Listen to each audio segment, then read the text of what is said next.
pa-explain yung one-way mode saka yung hedge mode, please. So, itong tinutukoy niyang mode, makikita mo yan or magagamit mo yan sa futures trading. So, kahit sa ang centralized exchanges yan, most of the time, makikita mo yung feature na yan. But, ano ba yan? So, makikita mo tong settings na to sa futures trading. Punta lang sa top right corner sa OKX, merong triple dot doon. Basta punta lang sa settings at makikita mo tong position mode. So, merong one-way mode, merong hedge mode.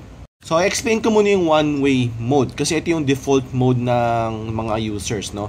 So, for example, Bitcoin. Gusto mo mag-long or gusto mo mag-short. Let's say, long, no? So, pag nag-open ka ng position, long position sa Bitcoin, and somehow gusto mo ulit siyang mag-short, gusto mo siyang i-short, ang kailangan mong gawin is kailangan mo muna i-close yung position na long. Bawal ka mag-open at the same time. Bawal ka merong position na long, meron ka rin position na short sa Bitcoin. Bawal yun at the same time.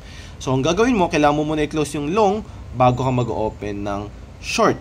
So, para maging possible yun na pwede kang merong long position sa Bitcoin, meron ka ring short position sa Bitcoin, dyan mo isi-switch yung mode mo into hedge mode.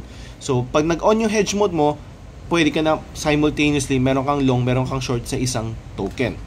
Ang catch lang dito is bago ka mag-switch ng position mode from one way to hedge or vice versa, kailangan wala kang existing position na naka-open.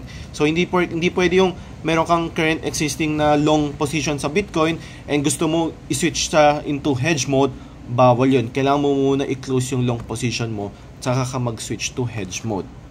So, I hope naintindihan yung mabuti kung anong difference na itong dalawa. If so, nakatulong to. Link sa bio kung wala pa kayong OKX and follow nyo ako sa X, Facebook page, etc.